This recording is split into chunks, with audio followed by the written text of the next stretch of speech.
Good afternoon, everyone. My name is Rachel Nostalgia, and I'm the Sherman Fairchild Conservator in charge of paper conservation here at the Metropolitan Museum. I'm thrilled to welcome you all to our 7th annual Technical Art History Symposium, this year focusing on parchment. Our speakers today are Jesse Meyer, parchment and leather researcher and producer, Dr. Matthew Collins, professor at the University of Cambridge, and Dr. Matthew Teasdale, research associate, University of Cambridge. I want to thank all of you who could join us in person. It's so really great to see you in person, and we have some objects and some samples of materials to share with you.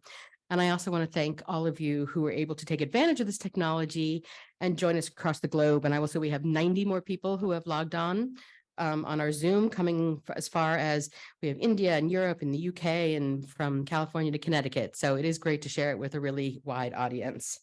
For those who are new to us, the Paper Conservation oversees the examination and treatment preservation of works on paper from all curatorial departments here at the Met.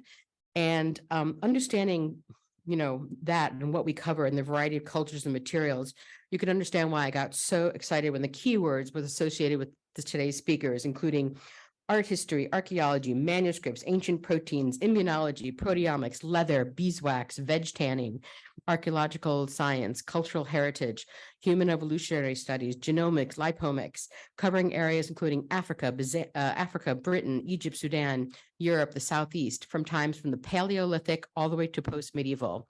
So it's quite an amazing array of areas that this study of parchment touches upon. Before I introduce our speakers, just want to let you know that we're going to have a Q&A period after all three speakers have finished speaking. Those of you in the audience, please just raise your hand. Those of you joining us virtually, you can either put your questions into the chat or raise your hand and we'll call on you to speak at that time.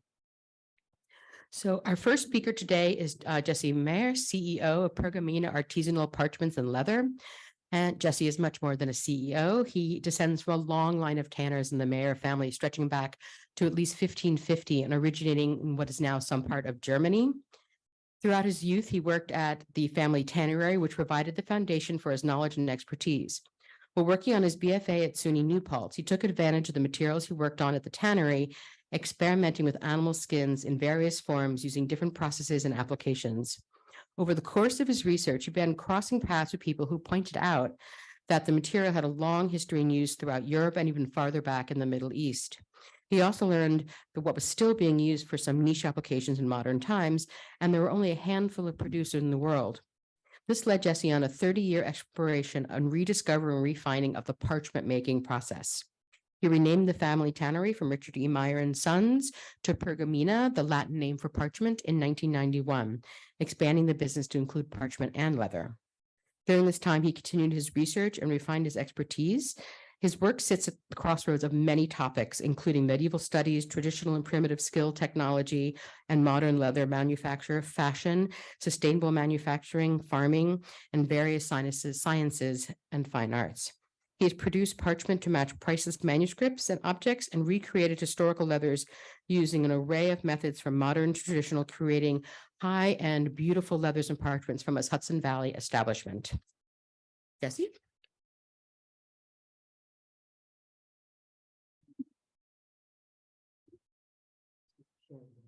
Got it. Give me 1 second while I share my screen.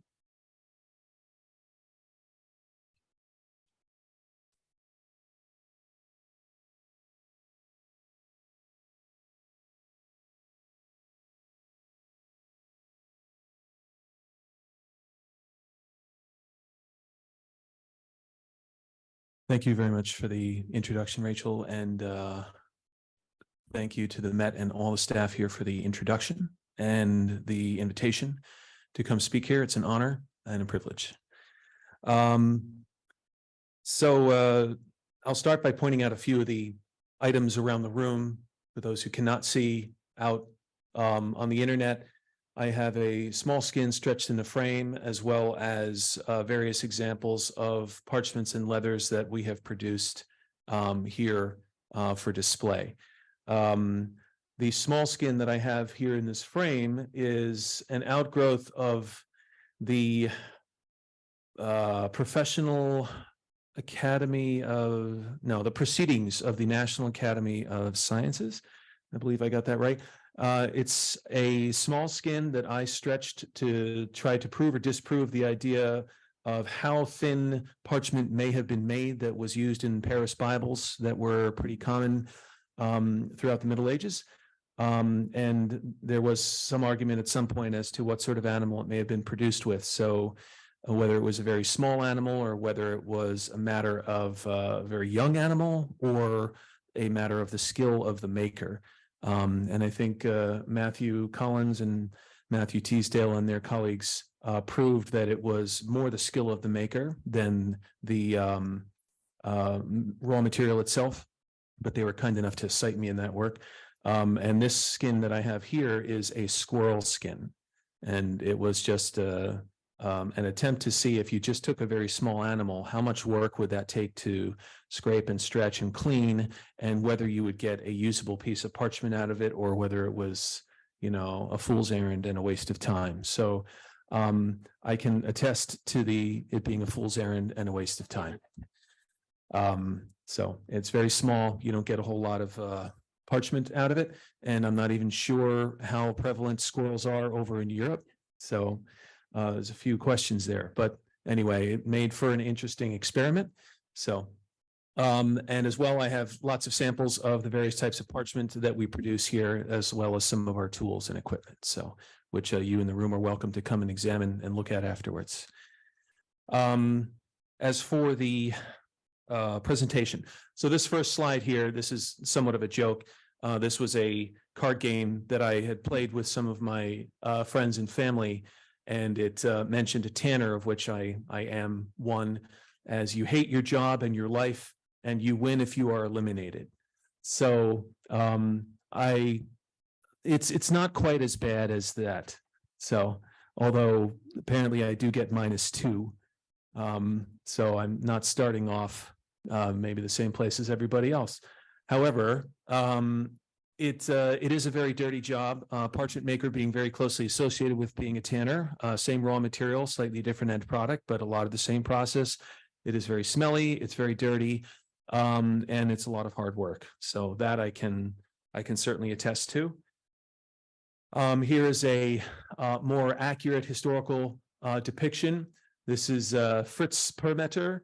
Permeter, I guess, being German, Middle German for parchment maker. So, and this is from around 1425, an illustration of how the process may have been at the time. So, and I can tell you from experience, it's fairly unchanged, or maybe the garb is a little different, but the practice and end product is fairly similar. So to start off, tanneries of old. And I'm here equating tanneries with parchment makers and parchmenteries, because as I said, same raw material, same processes up to a point. So this is one in Morocco, which I was lucky enough to visit. This particular tannery has been here for about 600 years. It's the same families that ran it then. I think most of them are still involved in it now. These are pit tanneries, where you're taking skins and moving them from pit to pit, depending on which part of the process you're on. But the white pits up at the top are where one would take the skin fresh off the animal and throw it in to try to start the process of removing the hair, which would be the first step. So, trying to get it to advance. There we go. Okay, this is a bit more recent, sort of moving up through history. This is in Diderot's Encyclopedia, another example, also a pit tannery, so from circa 1770. A little more recent again, 1884. This is from some books, old industry manuals that we have at our tannery. And here's the first example of my family's involvement in this trade. So this is my great-grandfather, actually, I think great-great-grandfather, Richard E. Meyer, from 1903. And this is in North Bergen, New Jersey, you know, only a few miles from here. So, and this is 1941, the crew working at the tannery in North Bergen.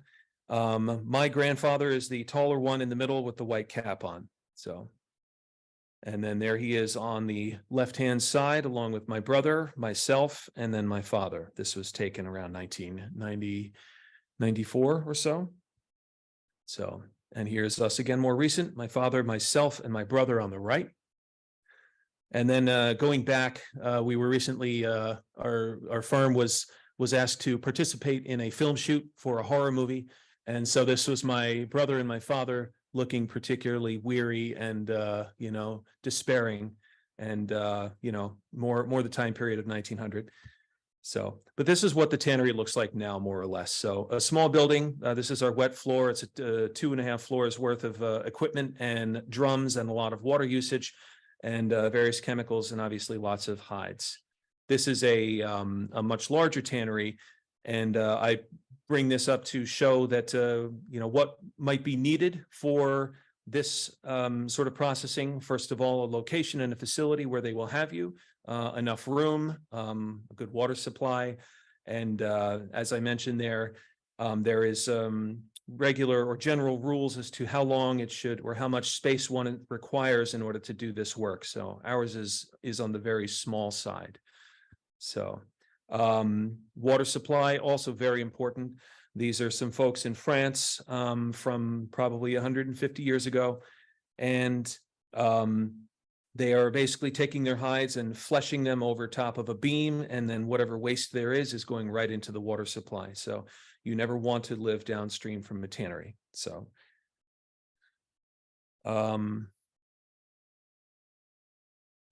here we go. All right, so what do we make parchment out of? Here, well, let me first actually explain a piece of parchment, what the definition of parchment is. A piece of parchment is an animal skin that has been stretched and dried under tension and then has been finished, sanded, scraped, prepared to be used mainly for writing on. So that is the sort of dictionary definition. That differs from leather, whereas there is more chemical processes going on that would make leather imputrescible to rot. So slight difference, but again, same raw material. What we produce here are what we produce at our tannery: cow hides, cow leather, goat leather, deerskin leather, calf, and sheepskin. But as far as parchment goes, we mainly produce goat, deer, calf, and sheep parchment. Those are the four main types we produce, although we have produced other types. So those are also necessary ingredients for being able to make parchment, is actually having the raw material. So you can do different things with a hide. You can leave it as a raw skin and make parchment out of it, but then there are also different ways to treat it in order to get different end products. Alum towing, which folks in medieval studies and conservation may be familiar with. Vegetable tanning also, those are the types that we produce. And then the other three, aldehyde, chrome tanning, and mineral tanning, are more recent inventions, and those we don't really do much of. But historically speaking, parchment, alum towing, and vegetable tanning are the materials that one will see and have been around for several thousand years. Parchment and rawhide. It's stretched, cleaned, removed of the fat, meat, hair, and it's a very labor-intensive process. No two skins are the same, but what you are trying to do is you're trying to get them to look fairly similar and also as clean as possible. So the less contaminants and fat and so on that you have on the skin, the better the raw or the better the finished product. So. So some of the equipment that we use, that little fleshing beam thing there, that is has been around for many, many hundreds, thousands of years, and they refer to this process as beaming. The reason being is that it was often done over a half of a barrel or a tree trunk or a wooden beam. So that name is stuck in the tannery trade, and it's just referred to as beaming. So all of the wet work that involves removing the hair and the flesh and the fat from a skin and doing the cleaning, basically up to the point where you're stretching and drying it out, is referred to as the beaming. So the hair has to be removed. It can be removed either using a lime solution, calcium hydroxide, which is something that's been around. That's the process and has been fairly unchanged for 1,000, 2,000 years.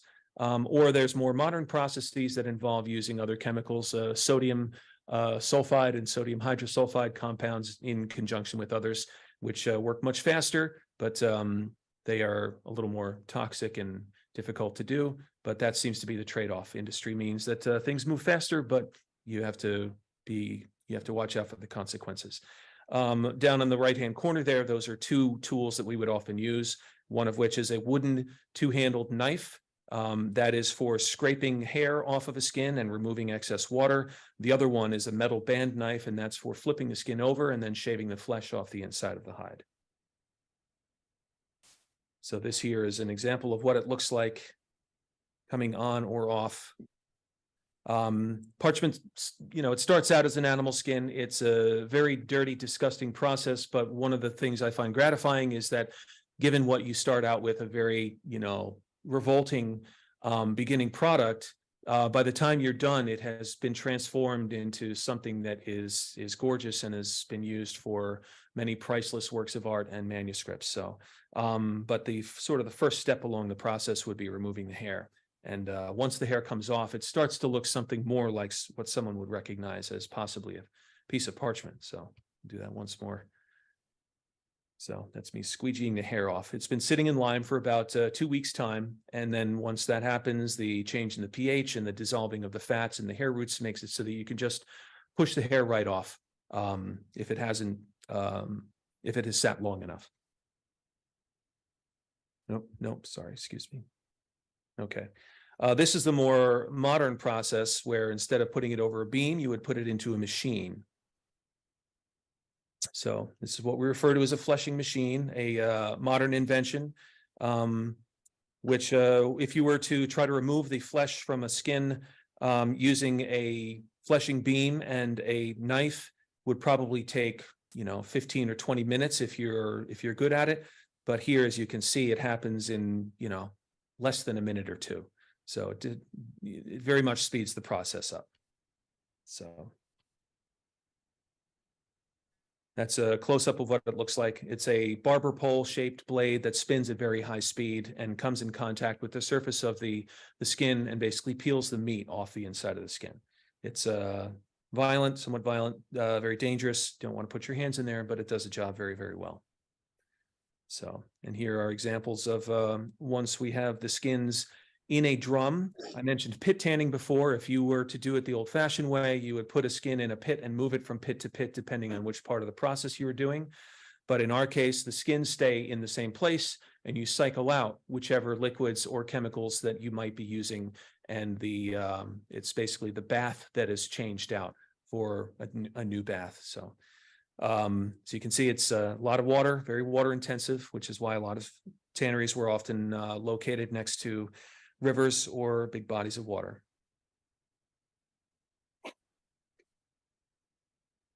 When we are processing hides here, these happen to be cow hides, but just to show you how many animal skins you can process at one time if you're to use more modern methods and modern equipment.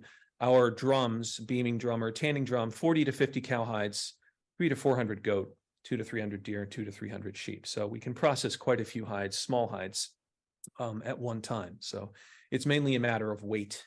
So how much weight one of these drums can hold. So it's commonly 2,000 or 3,000 pounds worth of material. So here's where the hair has come off. This happens to be a sheepskin. The two hides on the right-hand side show what the grain side, that is the outside of the skin, would look like. The center is the flesh side.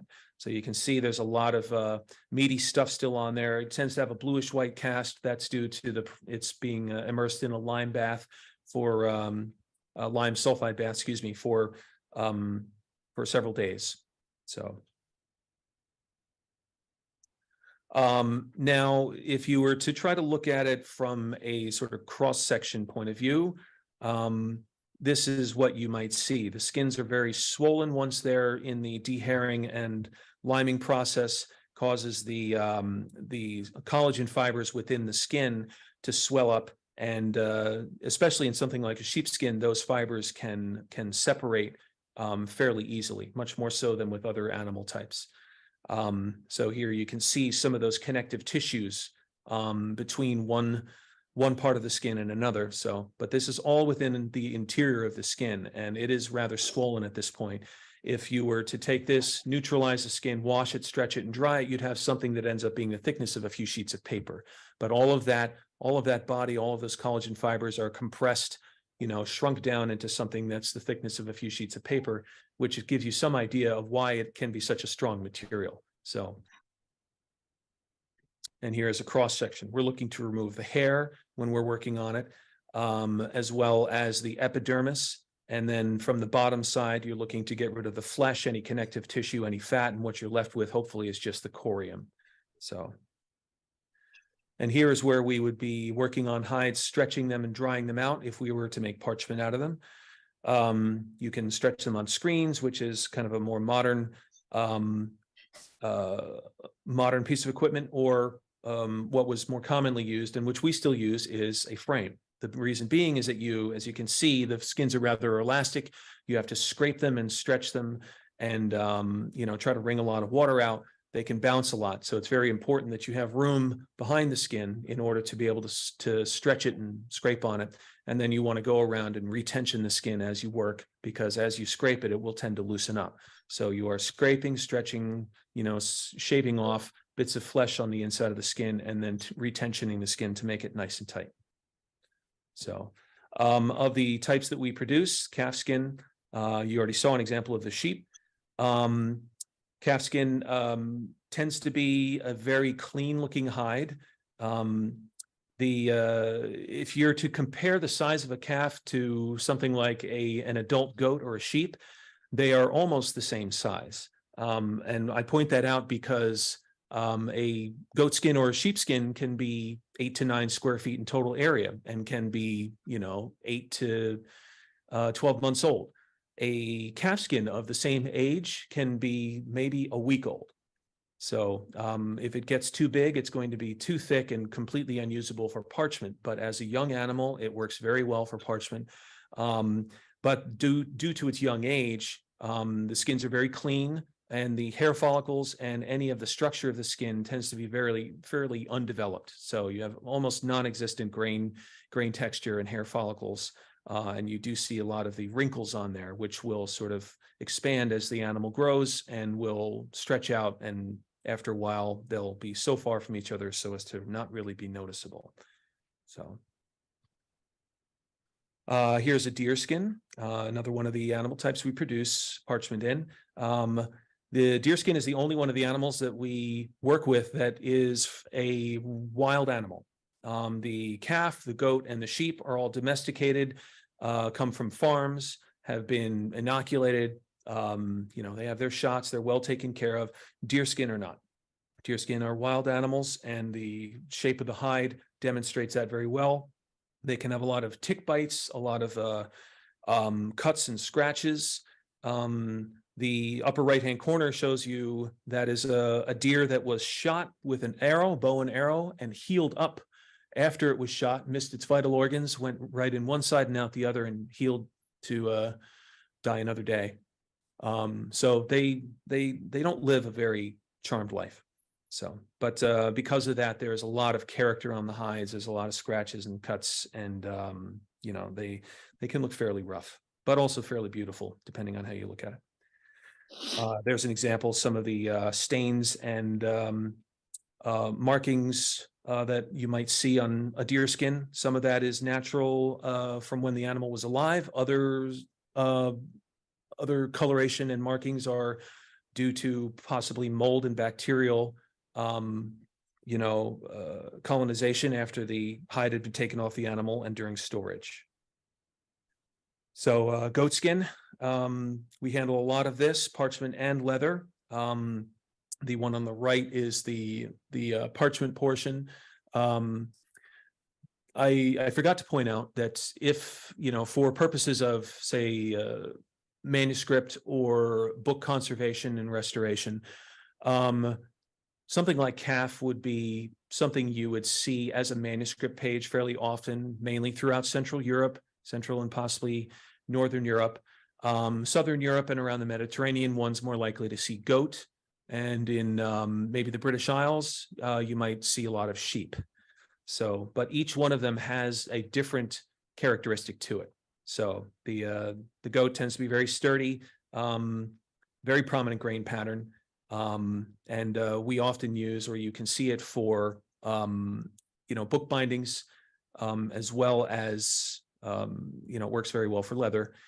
And I've seen a lot of examples of maybe chorale pages that one might hold up in front of a congregation, so. Oops. All right, here's me in the process of stretching a skin.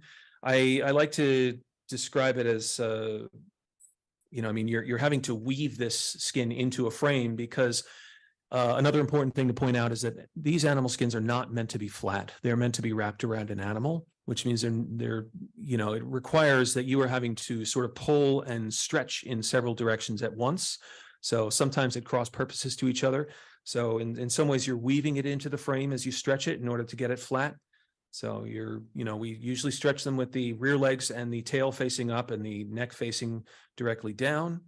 And then, as I said, you're kind of weaving it in so that you're pulling from several directions to try to take up any of the baggy areas as possible, so that when it dries flat without any warpage. So, and you can even see some examples here of some of those flesh cuts there. Those are examples of when the animal was butchered. Those marks will show up when somebody doesn't do a great job of taking the skin off the animal. So, and here is where we might be stretching it into a frame. Those clips there, those are modern inventions, modern tannery industry inventions. We call them toggles, but they're cast aluminum, which is great because they don't rust. They're fairly strong, lightweight. Historically, one might have used pebbles that you would sort of poke into the corner of a skin and then, produce like a little gather of skin and then wrap a piece of rope around, or poke holes at the edge and weave the skin into the frame with, weaving the skin through the holes. Sometimes they would poke sticks through the edge and then wrap the ropes to the sticks. Anything that you could do in order to, to get it nice and tight and not tear. And that tool there is what I refer to as a lunellum or a lunularium. And in Latin, it means moon knife. It works very well for this, this process because, as you saw before, the skin has a lot of stretch to it. So it's important when you're scraping that you're not using a flat, a straight edge, because the corners of that edge would end up slicing the skin to ribbons. So it's important that the curvature of the skin and the curvature of the blade conform to each other. So, and I have that tool up here for you guys to look at later if you like. This is a close-up view of the clips attached to the corners. As the skin dries, it tends to shrink a lot, which is why the edges tend to look scalloped, is because those are the areas not under tension, so they will want to shrink. This skin has also been shaved, and you can see all of the fiber spits that are still stuck to the skin. All of that would need to be removed over the course of your processing. So at this point, the skin is dry, and all of the work that you would be doing would be shaving, sanding, possibly re-wetting to stretch the skin a little bit further, get the fiber spits to lay down flat. So very labor-intensive process. Here's an example. The one on the left is skin that I stretched.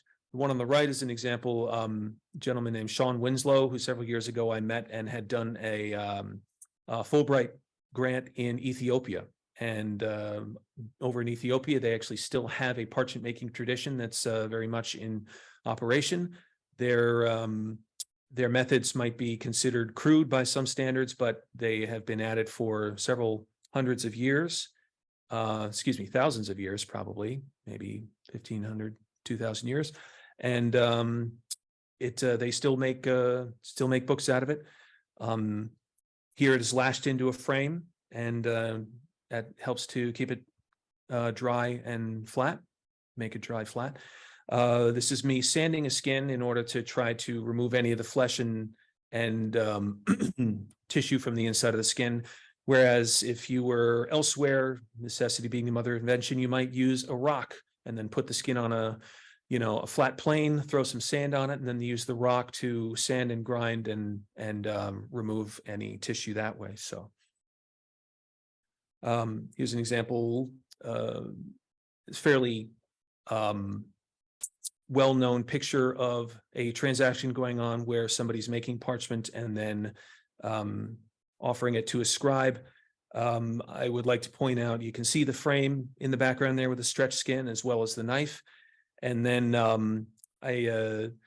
a colleague of mine also pointed out the little dot that you can see there in the middle of the parchment. His observation was that even in a skin made with the greatest of care, one can still see cuts, holes, scrapes, and it's just to be expected that every piece of parchment that you get is not going to be pristine and perfect, and you'll just have to work around it. So, and here's what happens when you have a little too many cuts and holes. This was a very bad butchering job on a calf skin where they didn't take much care at all in removing the hide from the carcass. And as a result, they cut the hide up considerably. Some of these may not have been holes when the skin was stretched, but as it's stretched under tension, any thin spots will tend to tear and then, you know, become much larger holes as it dries out. So here are some cleaner ones, still some holes, but these are fairly large skins, and as a result, you could probably get several pages of several manuscript pages out of each of these. So, and a close-up of what you're looking for. The ruled section on the left-hand side there is a calf skin that has been, it's a very young calf, possibly a slunk, which is another name for uterine calf. Makes for very thin, but very dense and very velvety parchment. Very good for writing on. The one on the right-hand side, still too fuzzy, although it may not appear that way to the naked eye, but when you're using a brush or a pen, that fibrous nature can be an issue. One other thing that we have done is alum-towing, which is fairly similar to parchment making in that there's not much, it's still fairly close to a raw skin, but we're adding a few things to it, eggs to kind of emulsify and soften the skin. The flour, we're using flour also to provide spacers and fillers between the skin fibers, a potassium aluminum compound, which is what gives it the name alum-towing, and that helps to keep it's somewhat of a loose, very temporary tannage on a skin. But what you end up with is, once you put all that together, is a skin that is soft and stretchy like leather, but snow white in color. So it's also been around for a very long time. The only drawback is that because it's such a weak attachment to the skin, once the material gets wet, you can actually wash that tannage, that chemical right out, and then it reverts to being a raw, stiff piece of skin. So I did these experiments a few years ago where I took pieces of parchment and basically re-soaked them. So at this point, they had already been parchment, and I re-soaked them and then put them through this alum-taw treatment to see if I could make very, very thin alum-tawed leather. So, and it did work. It was successful. So it was still a lot of labor, though, stretching and scraping the skin in order to get it soft. So the vegetable tanning, that's the other material that we produce a lot of, is vegetable tanned leather. It's also a very traditional type of material. It is, often used in leather goods. It was often used in shoes. I mean, this was really the only leather that was in existence. I mean, the most commonly used leather, I should say, up until maybe the 1850s, 1860s or so. And then you had the invention of chrome tanning and other mineral tannages that came afterwards. So, but for most of recorded history, vegetable tanning was the method for tanning leather. So it's great in that it's very traditional. It's very easy for us to do. It's fairly non-toxic. You're just using a lot of condensed plant tannins. Every plant has tannins in it, some more than others. And then in addition to the tannins, it just requires a lot of time.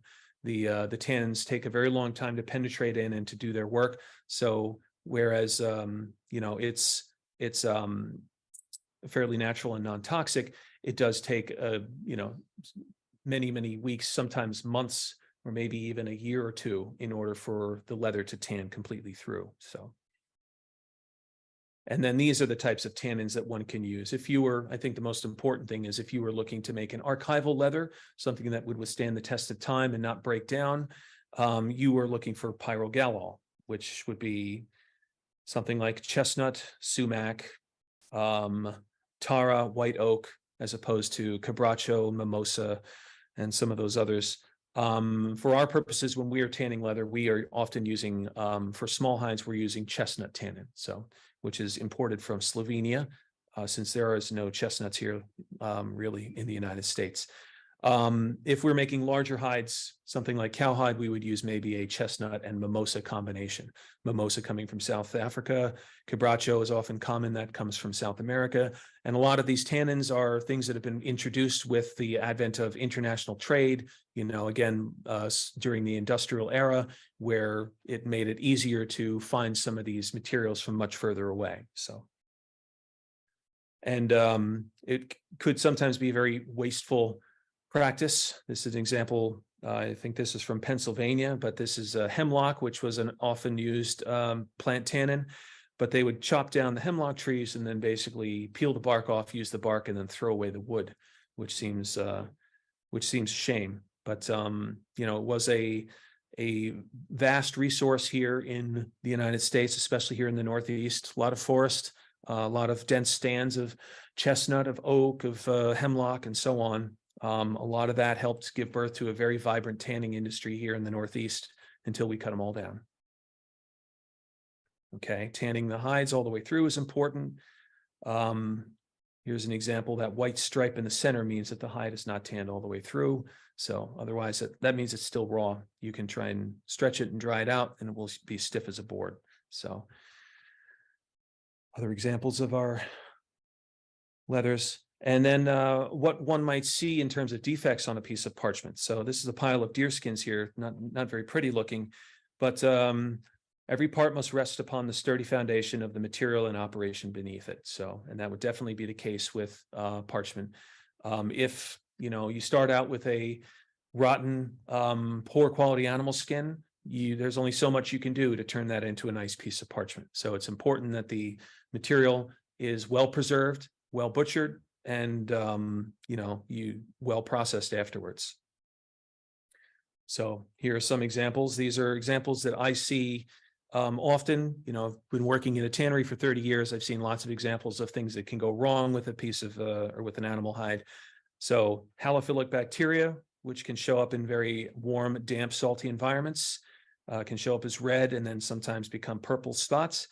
This, I think, is interesting because then I heard a story not long ago about purple spots that showed up on a manuscript, and it was unclear what might have caused those spots, other than it was causing serious degradation to the parchment. Basically, the entire grain surface, all of the writing was flaking off, and they were unsure why.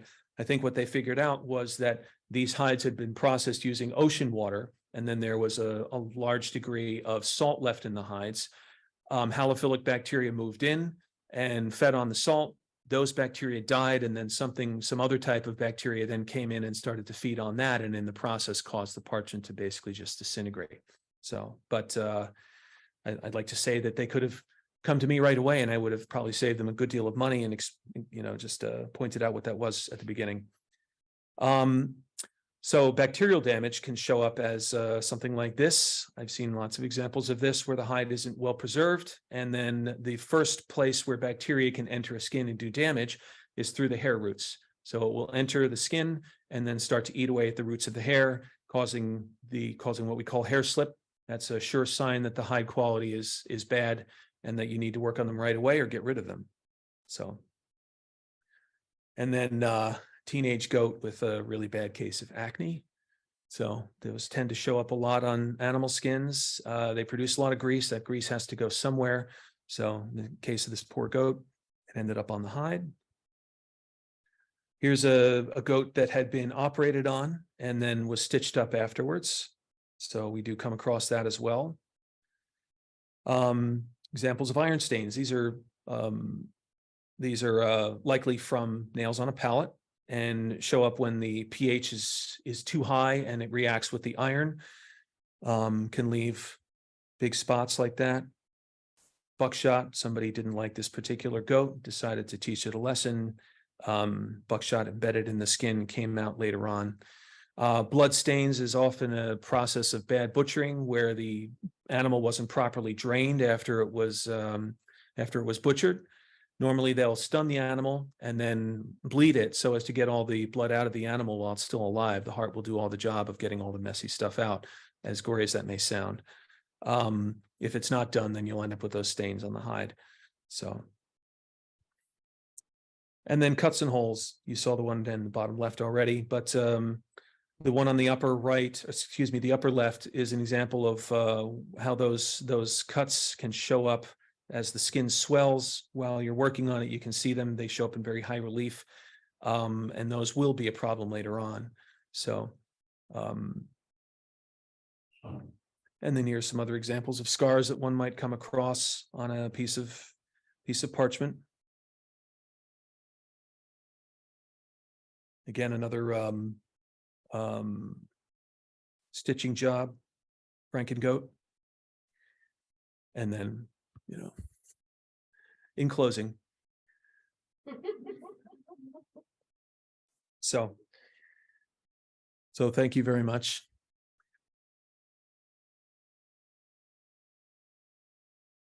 I was trying not to bore people, so I ran through things fairly quickly. I figured that I'm more than happy to answer questions and, Thank you. Thank you so much. We're definitely going to have you have a lot of questions, I think, during the Q&A. So that is absolutely great. I'm going to give our next speakers a moment to get their slides.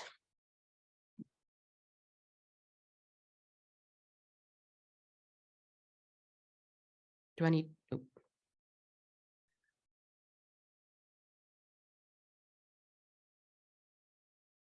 So I'm going to start my introduction. The next speaker or set of speakers, first is Matthew Collins, who's a professor of biomolecular archaeology at the University of Copenhagen and MacDonald Professor of Paleoproteomics at Cambridge University. Prior to joining Cambridge, he was the professor of biomolecular archaeology at the University of York, where he founded BioArch, a collaboration between biology, chemistry, and archaeology departments. He focuses his research on persistence of proteins in ancient samples, using modeling to explore the racemization of amino acids and thermal history to predict the survival of DNA and other molecules. Using a combination of approaches, including immunology and protein mass spectrometry, his research detects and interprets protein remnants in archaeological and fossil remains. And our other speaker in this second session is Matthew Teasdale, who graduated with a bachelor's in science and human genetics in 2007 and a master's in bioinformatics in 2008 from Newcastle University. He then moved to Trinity College, Dublin, to complete a PhD in genetics as part of the Marie Sklodowska-Curie Initial Training Network, specializing in the analysis of ancient DNA. He then conducted further postdoctoral research in archaeogenetics at Trinity College and subsequently completed a 2-year research fellowship at the University of York. In 2019, Matthew joined the McDonald Institute for Archaeological Research at the University of Cambridge as a research associate as part of the Beast to Craft project, and is now supported by the Richard Lounsbury Foundation. His particular research interests center on the use of genetic methods to understand the past, particularly using ancient DNA to investigate animal domestication and breeding. His current research is on extraction and sequencing of DNA from manuscript parchment as a time capsule for genetic information. I welcome both Matthew Collins and Matthew Teasdale. Hi, and can you see my screen? Is it sharing correctly? Because I can't tell if it is. You can? Okay. We're all here to see your first slide. That's excellent. So I am going to be speaking, and then Matthew's going to cut in and out. And it's just a wonderful pleasure to be here. And it's so sad not to be here in person, particularly with Jesse, who's been an incredibly valuable member of the Parchment research community for many years, and has just been so wonderfully open about what he does and sharing the ideas. And you can see immediately by listening to Jesse's talk, just how that skill of craft is so critical to understanding the process of parchment production. And so it's wonderful to have been in his tannery, to see that purple and red spot, and to begin to sort of think about the ways in which we might be able to recover information from parchment. And so we're going to talk really about this incredible wealth of parchment. I mean, it's an extraordinary amount of material which is held in archives and libraries across the world. And this is just illustrations made for us by the Norfolk County Record Office, who believe they have something like 12 million items of parchment, which are legal documents mainly associated with land transactions and others, which had to be kept by local authority. And so what we've been interested in, therefore, is learning more about this material culture.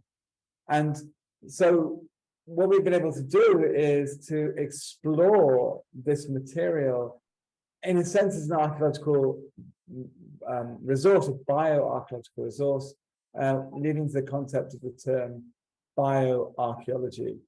And there's many different records which are coming from parchment, and we're going to talk about some of those. And so one of the most important and interesting things is really down to serifidiment, and it's been the way in which we've been able to collect our samples. And that has been essentially by flipping the class here, but making the collection really something for conservators and not for scientists. And so what Sarah did when she first started this project was work with the conservation studio at the Borthwick Archive, spending a number of weeks there, essentially analyzing the waste materials from parchment conservation, and came to the realization that if you're using a dry eraser as part of the conservation process, the waste products from that eraser are actually able to pick up and analyze proteins and DNA from the parchment. What that meant was that by essentially working with conservation studios and sending out these little Eppendorf tubes, sometimes sending out the eraser, but in fact, most conservation studios had them already, we could just collect the waste products from conservation into those tubes. And the way that we did it was to use a technique which we called ZOOM, stands for Zoo Archaeology by Mass Spectrometry. We've already heard from Jesse about the nature of the skin and those collagen molecules, those collagen fibrils, which are the strength in the body of parchment. And these are like these are protein rope. They get wrapped around themselves into form small fibrils and then to form fibers. And this kind of molecular rope is highly repetitive. It's made of amino acids, and here's a sequence of amino acids shown here. And because of the way that they arrange themselves, certain amino acids shown here in the yellow color are charged groups, which always tend to be in the same place. And those charged groups are cut by enzymes, the same enzymes that you have when you digest the proteins in your diet, to form these fingerprints. And these fingerprints represent a mass of different peptides from those collagen molecules. And this can be done extremely quickly, extracted from the eraser waste by melting the collagen into gelatin, cutting this enzyme trypsin, and then analyzing the masses which are generated. And many of those masses are then characteristic for different species based upon differences in the sequence. And so what's happened with this is we've of course had to do some sort of training, and one of that has been simply online training where we've been able to send out with the help of conservators. And Emma Nicholson, who's now conservator at Cambridge University Library, where at the time she wrote the instructions was actually a master's intern at Norfolk County Record Offices, writing how from the standpoint of a conservator, how you would sample. We then made an online video at the University of York. And now we have the students have actually gone ahead and they've put on Wikipedia more information about the technology. And so we're trying to sort of share the information about how the methodologies worked and how the analysis can be done so that people can kind of understand the data. And it's very simple in a way, because what you're looking at is these masses. This is the mass of different peptides. And we're looking for certain masses here, mass at 1105, which means this is a ruminant. And here looking for mass at 1334, it says it's a sheep. And what you'll notice is that one of these samples here is missing that bit of information. So we can actually say this is actually it's a ruminant, but it's probably a sheep or a goat. And so these are three examples of legal documents. And the two at the top, we can say they're both sheep, but the bottom one, we can say, we actually can't tell. It might be a sheep or it might be a goat. And that's quite common. We don't always get a perfect mass fingerprint. You can't always give a precise answer. The other thing which has been interesting about what we've been doing is the fact that we've been doing this, say, very much in collaboration. So one of the first things we set off doing was working with the various libraries were to create Google spreadsheets for everybody. So we could share a Google spreadsheet for each archive and library. And this is with us with Annette from Norfolk County Record Office. And this was one of the very first projects we did. What's quite interesting about this is that she would be filling in details of the parchment in the spreadsheet. And then as soon as we got data back on this, on the identification sample, and here we get sheep slash deer in that case, sheep slash goat in this case, she gave that information straight back again. That was not so helpful. What was more helpful is an index, which we call the Parchment glutamine index, the Parchment quality index. And what this is indicating is how damaged one amino acid in the protein collagen is. And what she was finding as she was conserving these individual sheets of manicourt roll was that where we had very low quality, we had highly damaged collagen. She was noticing that even at low temperatures, she could start to see the collagen when it was exposed to water begin to swell to gelatin. So it was useful to have that instant feedback as she was curating the manuscript. Because a great advantage for us is she is doing all the curation and the sampling in the archive and then sending the samples to us for analysis. We are not going out and actively collecting samples. And we're relying on the curators who have much greater skill than we have to sample. And one of the problems, though, with that we have is now the problem of metadata, because, of course, what's happened is that by filling in these spreadsheets, we've kind of asked people to fill in information, but people have added extra information, and also people are somewhat inconsistent about things like the date, the location, the provenance of parchment. And that's leading to some problems we need to resolve. The zoo of zooms stands for zoo archaeology.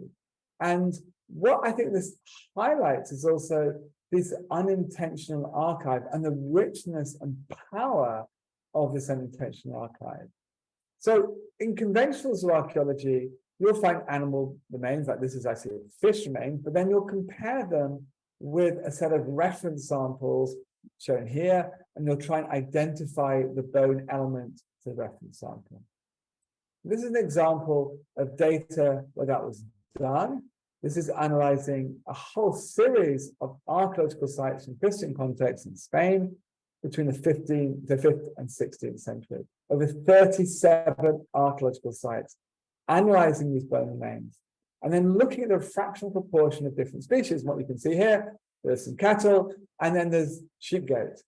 Overcapra. This is a special term invented by archaeologists because we can't tell sheep from goat from bony remains very easily. Here's another data set on the same question, but this is derived from parchment. And first of all, what you see here is many, many, many more samples. You see much higher chronological resolution because, of course, we look at the dates of the sample, and we see far fewer sheep and goat. We're now seeing a fractional proportion of sheep and goat. And as Jesse has already mentioned, in different parts of the world, different animals are used, and sheep were very important in the Spanish economy as wool was a dominant component of trade, as it was in Britain, as we saw previously. This is British sheep we saw previously, and here's Spanish parchment. So the Parchment archive is actually giving us a richer reservoir, more highly located objects, and higher chronological resolution.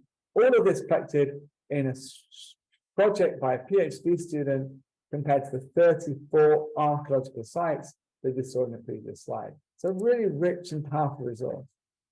And we can, of course, think about this then in the context of the material culture and the importance of parchment and the rise of the literary culture. For instance, here, the very rapid expansion of Cistercians and Cistercian monasteries. And one of the intriguing things that we see when we look at these very large-scale analyses of parchment is unexpected stories beginning to emerge. And here's one of them. We know that in about 1180, Richard Fitzneal, after the Civil War in England, where we had heavy destruction of the London Chantry, both by Stephen and Maud, both had occupied London at different times during the Civil War. He is a son of the Bishop of Lely, and he sets out to write a dialogue. It's an explanation of how the Exchequer should be run. And we've been always intrigued by this.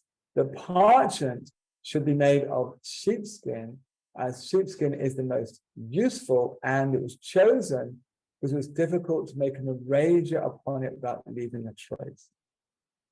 So when we look at a small regional daughter abbey, Orval, we've been able to analyze the whole library here, every single book and multiple charters. What you see is that rather like the English documents, which are all made of sheepskin, the later documents made of sheepskin, we have some earlier charters made of calfskin. We go to Moremont, which is actually the founding abbey of this particular daughter abbey. We illustrate the case even more sharply. And what we can see here, this is the bone record from that side. It's quite unusual in Moremont. We actually have this good archaeological record. First of all, note a number of things. There's a shift broadly in the number of cattle to sheep goat, number of sheep goat, not sheep, with very, very large chronological resolution. If we look at the charters, what we can see is we have local production and then external production. And we see up until between 1175 and 1200, they're producing their parchment on calfskin. At the same time, in another country, when Richard Fitzneal is writing this about the Exchequer, there's a change in the Cistercian monastic community. And from Moremont, after that, all of their legal documents are made on sheepskin, and the majority of documents coming into Moremont are also being made on sheepskin. So whose idea was this first? We don't know. But this large-scale unstructured analysis begins to reveal pictures of broad-scale changes in the use of material culture. And this is going back to the point made already by Jesse of how in sheepskin, the extra fatty layer means you get separation of the skins, which presumably links to the text that we're seeing from Richard Fitzneal about sheepskin allowing for no erasure. And this comes on to the question of how much do the scribes know their material? How much are they in communication with parchmentiers like Jesse about what the production is, how much material is going on? And so I'm going to talk about a book. Many of you have heard about this book, but if you haven't heard about this book, we chose this story. We have so many stories, but this is just a great story. And it's about a book which was produced, and by the time that Richard Fitzneal was writing, in Canterbury, not in Christchurch Cathedral, but in the Augustinian monastery outside. And we have to think about the sort of context of Canterbury at this time. This is, I say, the War of Stephen and Maud, the Great Civil War in England is happening. We've had the arrival of the Normans, so there's great connectivity between Norman France and England. And Canterbury itself is right at the point of connection between these, and becomes, of course, the most important archbishopric in Britain. So hugely important part of literary culture. And at this point, we have this very important cathedral, Christchurch, and then outside the city walls, we have the St. Augustine Monastery. And to put again in further historical context, of course, we have in 1170, so a decade later than this, the murder of Thomas of Becket in the cathedral. So this is a document. It's a glossed Luke. Luke glossed, marked with the letter A. Here's the gloss in the center. And Bruce Barker Benfield, a paleographer from the University of York, has identified this as being of Canterbury prickly script. And he says that it's written by a very fine scribe, at least the first part of the text. But he identifies a further 7 scribes involved in the whole text itself. We were asked originally to analyze the outside of the text, which we found to be a mixture of roe deer and fallow deer. The roe deer is binding the text, and the fallow deer / red deer is forming the strap. And we actually couldn't tell the difference using this peptide mass fingerprinting on Zoom technology. And that's kind of interesting because it talks the way that deer were seen as important animals in these communities at this time. And for instance, the fact that the monks were allowed to hunt roe deer, and then roe deer was supply the necessary skins to bind their manuscripts. And we're seeing this. And it's probably linked to the concepts of the nature of these deer as being unique animals, but also the royal assent required for them to cover the text. We don't see them being used to make parchment, but Jesse's mentioned already, deer can make very fine parchment. We see them used only in the bindings, and sadly, we have very few original bindings left. When we look inside the book, we have a whole host of animals. This is showing we have calf, and we have sheep here, and we also can see we have this very curious organization. We see flesh to flesh and hair to hair, which is very common, but we also see this mixture of different animals here, calf and sheep. And we also notice, if we look at this quire here, it's bound backwards toward the others. All of them start with calf on the outside and then sheep towards the inside, except quire 4, which is the other way around, suggesting that when this particular quire was folded, it couldn't quite tell the difference between the calf and the sheep. It then goes very strange here with lots of calf and goat and all sheep towards the end. So very, very odd structure to this particular codex. And it was very strange because initially we couldn't actually identify this. We'd analyzed a few leaves using peptide mass fingerprinting, and we'd find it all to be sheep. There's only fortunately when we got to analyze every single folia that we realized this complex structure. And yet looking at photographs, you can now see, I think this is much whiter and this is a yellower color. The yellow color is the oxidized fats in sheepskin. So once we could see what we could see, we could no longer unsee the fact it was a mixture of calf and sheep. And to be aware that we don't know the precise value of those two skins at this time, but we are aware, at least a century later, that if you look at the price in pennies paid for 12 parchments, even the worst quality, the grade 4 calf skin, is worth more than the highest quality sheepskin. And we can understand that in terms of the way that the skin is being prepared. And one of the things that we look at is the extent of deamination of amino acid called glutamine, which we call the Parchment Glutamine Index, or PQI, sometimes referred to as a Parchment Quality Index, but it really is a marker of quality. We're still not quite sure. But you can see that generally speaking, higher values are better quality. Calf skin spend less time in line than some sheep do, and goats seem to spend even longest in line of them all. And by looking at the Parchment Quality Index, you can match together different folia which have come from the same hide. And Erji Vichnek was able to use that information essentially to start reassembling the animals out of the codex. And we can see one calf skin, a second calf skin. And you can start to see the shape of the animal. You can see the structure of the animal, its shoulders, its backbone, sheepskin coming here, and then the calf skin. And so what you're seeing here, another sheepskin coming, we then have the half of another sheep here. And so, and then even the front half of the goat here. So what we're seeing is that they are actually using up the skins one by one by one in this particular text. And one of the curious things you can do by building out the animal, you can work how big they were. And the surprise was how small these animals were. Jesse's already mentioned this. As the cattle get bigger, their skin becomes too thick to make into parchment. They're sacrificing these animals very young. And this is very curious for us from an archaeological perspective, because we do not find the young bones of these animals. We find their skins as parchment, but we don't find their bones in archaeological context. And why are the animals killed so young? One thing is they're killed for parchment, but when they are being killed for parchment, also remember that for the letdown responsive cattle for milk, they needed to have their calf with them.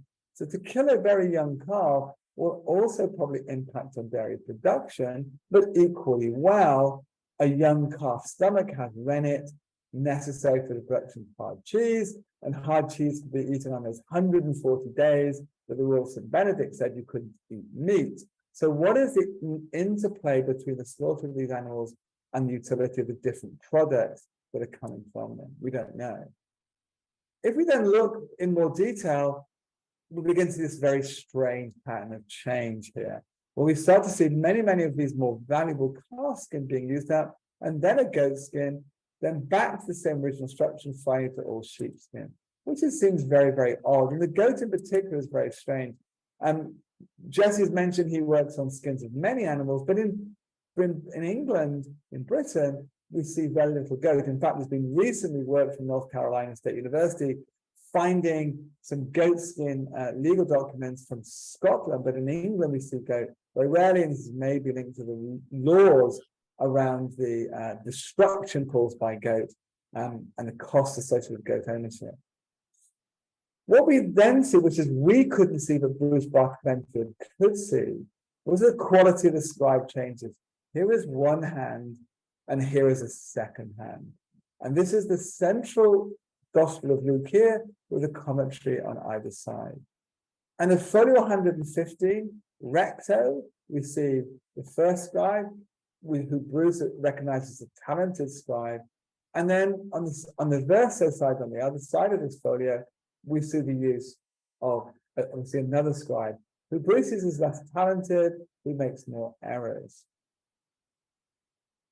That text that the first scribe has just completed, thanks to our colleague Tim Stinson from the University of North Carolina, is of the Gospel of Luke, but it's the story of the prodigal son. And what Tim pointed out, it's the only reference to goats in the Gospel of Luke. And so, as the first scribe is completing on folio 107 the text of this gospel. Sorry, he's thinking about the text of the gospel. Sorry, he's writing 106. He's thinking about writing this, and he knows he's going to finish. At what point does he know the change is going to take place? In my mind, he must know earlier. He must know in choir 11, because what's happening is he's starting to use up all of the calf skin that's been made available for this particular choir, I suspect, because he knows he's not going to complete it. And I see he has a degree of spite or resentment because he suddenly puts the front half of a flea-bitten goat into the final choir that he produces before the next scribe takes over. And I think he's mindful of his text, that he hasn't been given very much in the same way that the son that was diligent had stayed at home and hadn't even been given a kid. So he donates to the text a flea-bitten goat. And then this next scribe that takes over, not only after the completion of the first scribe, the choir they write together, all subsequent choirs are on sheepskin. And as we track the quality of that sheepskin is actually going down in quality towards the end of the text. So this is just one example of how, by understanding the production of parchment, we can begin to think about the agency of the scribe and the knowledge that they have about what parchment is coming in and how they're using that parchment to construct text. And now I want to hand over to Matthew.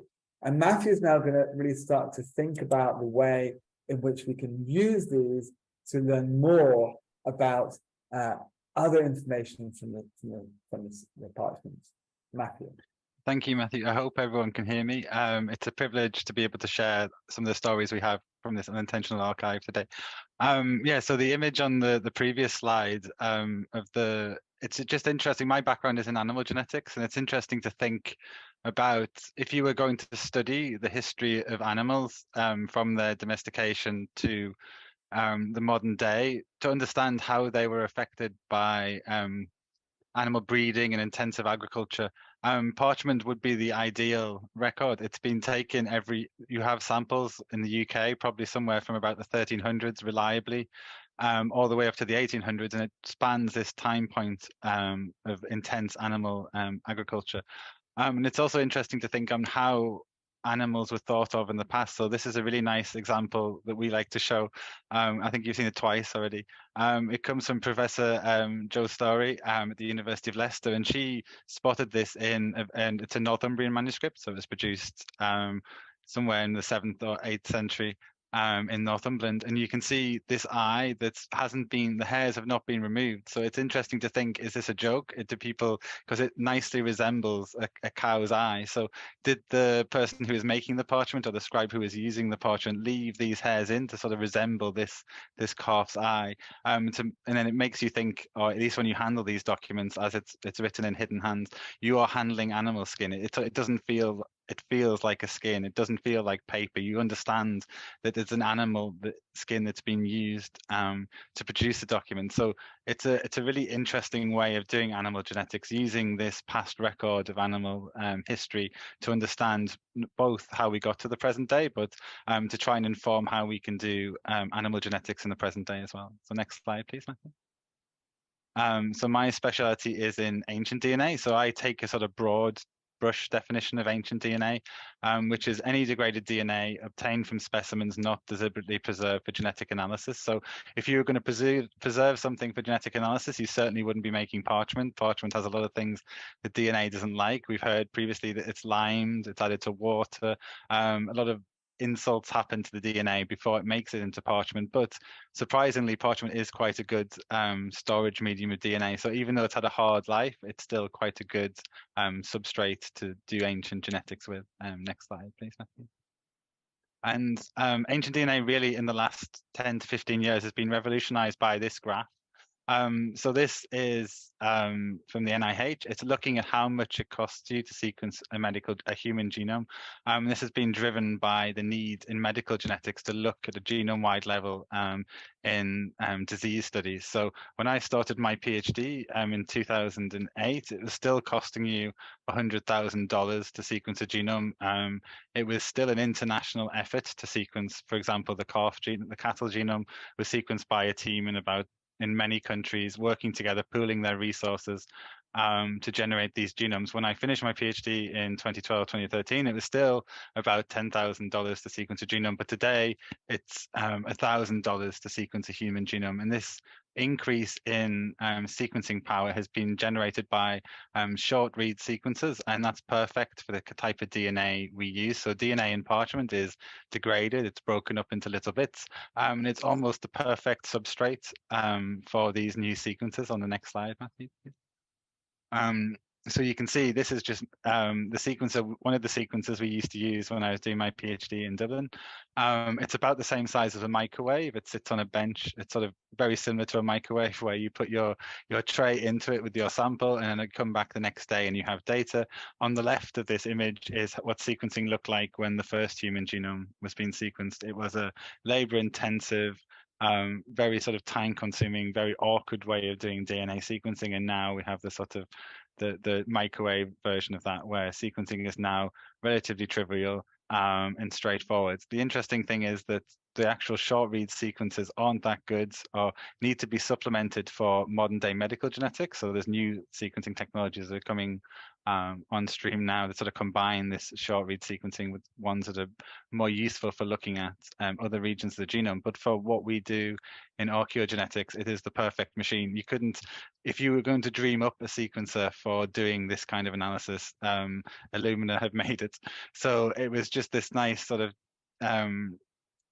conflux of different things coming together where the sequencing technology was in place and then the methods for extracting DNA from these objects came together. Next slide, please, Matthew. And the first thing we did was using Sarah's method. So Sarah developed this eraser sampling technique for proteomics. Sarah was interested to see could this be used to extract DNA. So we kindly got access to 3 parchments where we could sample both a small piece and then also do eraser rubbings on the same. And then you can see from these 3 test cases, the eraser rubbings is almost as good, if not better, than cut pieces, which meant that we now have a method that we can use. We can take to, as Matthew said, libraries can use themselves and send us the samples, and we can generate genetic data on a similar level to, so there's no need to sample the document. So along the side, it's just the amount of DNA we recover from a sample. Bigger is better, so 80% is better than 50%.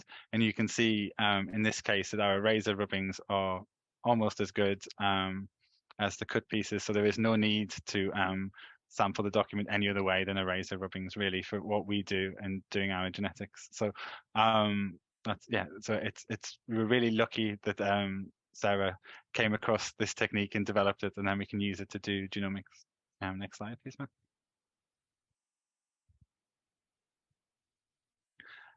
So the first thing you might be interested in doing, or if you might be interested in understanding the animal, so this is, if you take a sort of a hypothetical sheep parchment on the right-hand side of this figure, you might want to know where does it come from. So if it has an unknown provenance, we could say, could you say something about where its provenance might not come from? Or if you know its provenance, how does it relate? How does the animal that you was used to make the parchment relate to other animals that were around at the time? So this method leverages the sort of a rich data set now that's available of modern genetic data. So this is from a paper on sheep that was published in 2012, and they did this nice analysis comparing the geographic map of where the samples have been taken from to the genetic map of how the samples are genetic, or the animals are genetically related to each other. So on the top of the two maps, that's the sampling locations of the modern sheep breeds that they used in their study, and these are just this part of the world. They did a global study.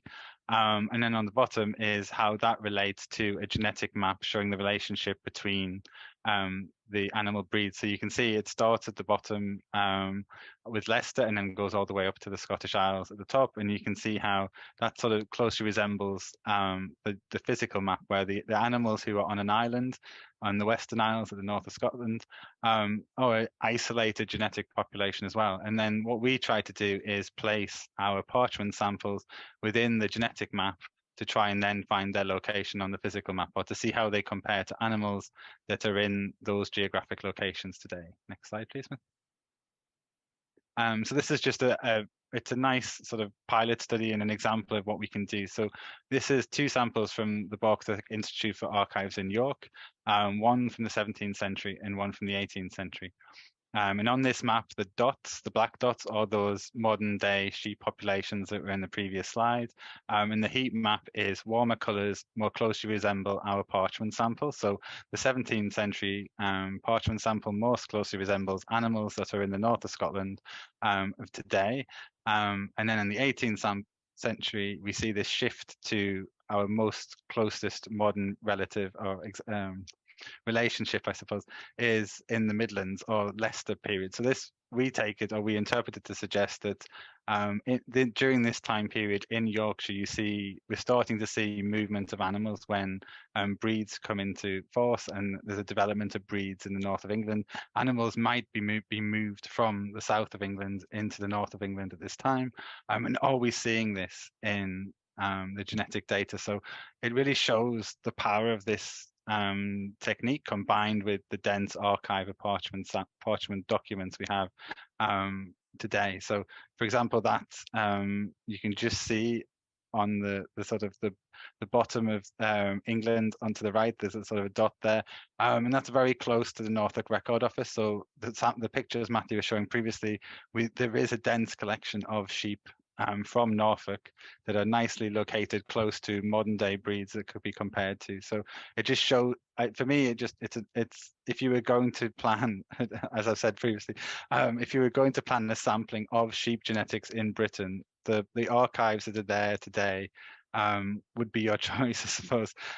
We've got really good dense sampling from a range of regions around Britain, and if we can, now we have the tools to leverage these samples, it's a very exciting resource that could be used to understand how modern day sheep have come to look the way they are and to be where they are today. So next slide, please, Matt. So that's the animal genetic story.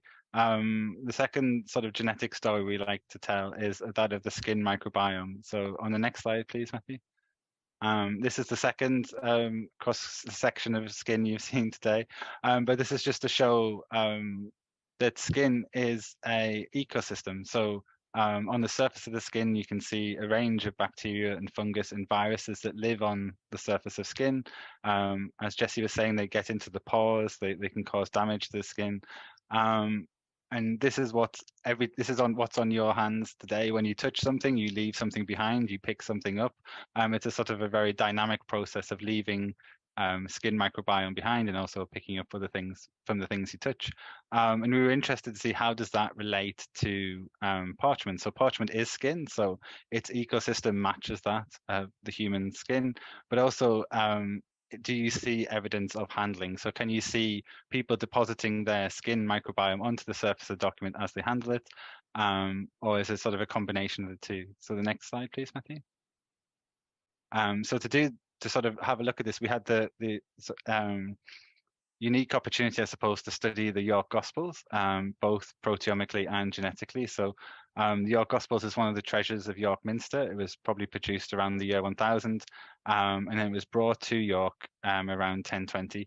It's a working document. It's what's used to swear oaths still to today. So it's been heavily handled, it's been heavily used, and it's a nice, interesting document where it has a sort of an earlier part of the document and then later legal documents added to the front.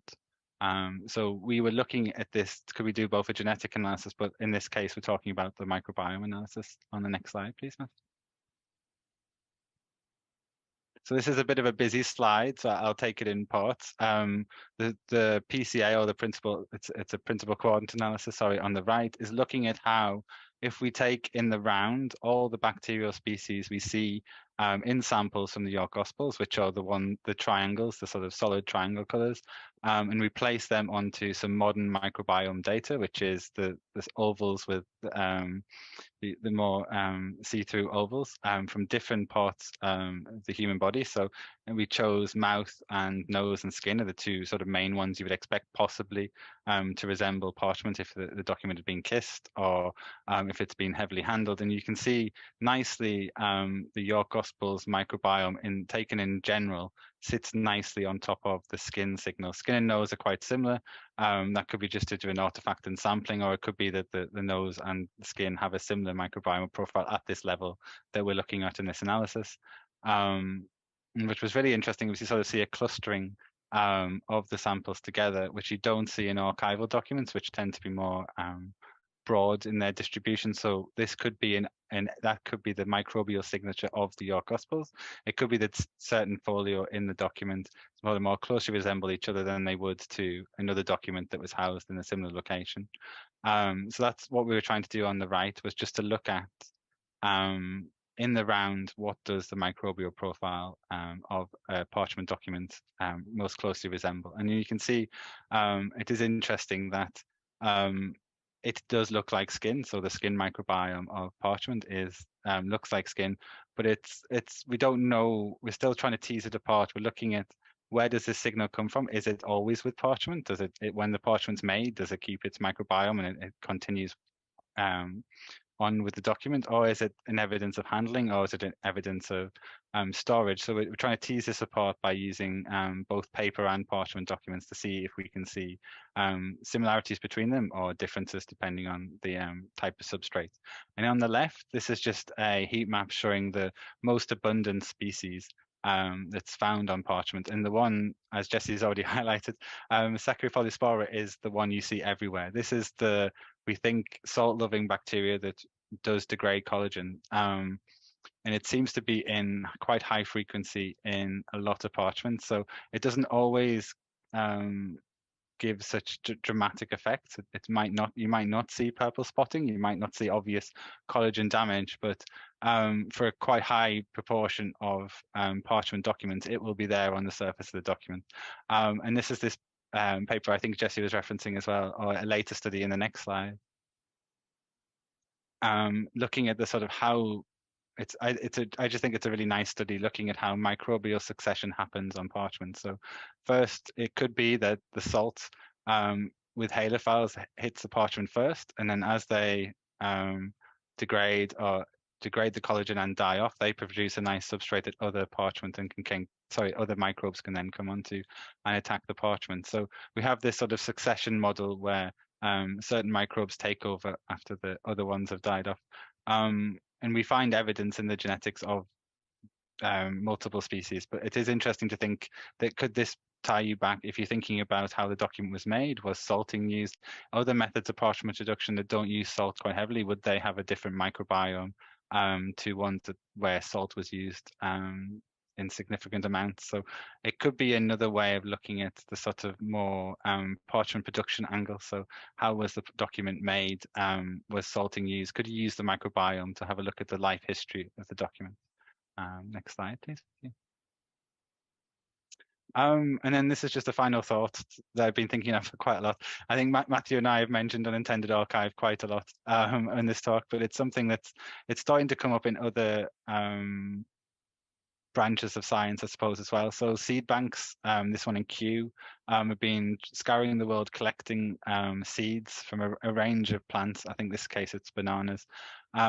But what they're also doing is collecting all the fungi that live on those seeds as well. So we're seeing this kind of dual purpose where the archive or the Northumbrian manuscript we see on the previous slide was not kept because it was a lovely source of animal DNA. It was kept because it's an exceptional example of Northumbrian or insular manuscripts, but it is a collection of Northumbrian cows from the north of England, somewhere around the 8th century, and it will also have the microbiome of the document and how it's survived to the present day. So it is interesting to think, and this study makes a nice example as well of when you're collecting things for one reason, they might also be an archive of something else. So it's this unintended consequences that then, given the right techniques and the sort of the will, I suppose, they can be used quite effectively to study other interesting problems. Thank you, Matthew. Right, and so very last messages really is what's also interesting about this. We've talked about the way that we're using this word now with conservators, but also Lisa Oster-Brandt has taken this technology and she's now applying it with school children with funding from the Novo Nordisk Foundation. This is the lab they have built. As you can see, we've got cows in there, we've got leather production tools in there, and then we've got a lab on the other end of the lab. And what she does is they discovered there's so much leather coming out of Copenhagen from developments, particularly around the metro, and also in Odense, that basically there are fridges full of uncurated leather objects, which are going to be thrown out. And Louise said, let's take that and bring it into schools. And then what she's been then doing, and here's another image of the lab, is taking school children who then examine the leather objects using under a microscope, and then they actually start to analyze and extract the proteins and do the zooms analysis in school.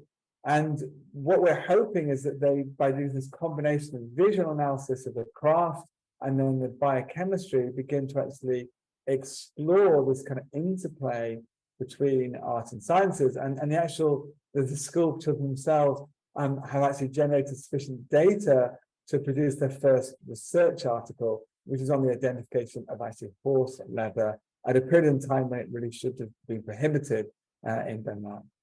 And then very, very lastly, I want to mention briefly the fact that, of course, what is now important is the way in which we're getting this interplay between science and conservation and material culture.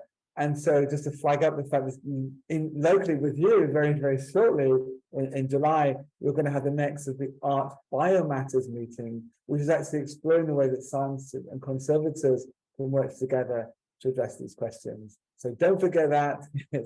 Be aware it's going to happen with you shortly. And then very finally, what's been interesting about this project, as you can probably gather, is it's involved huge numbers of libraries and archives and a wonderful range of different researchers.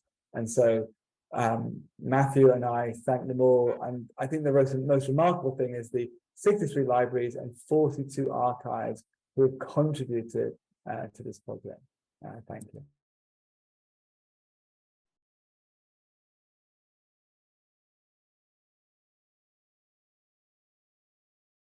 That was tremendous. Thank you so much, Matthew Collins and Matthew Teasdale. And Jesse, I'd love you to come up, and if Matthew could stay on to answer some questions.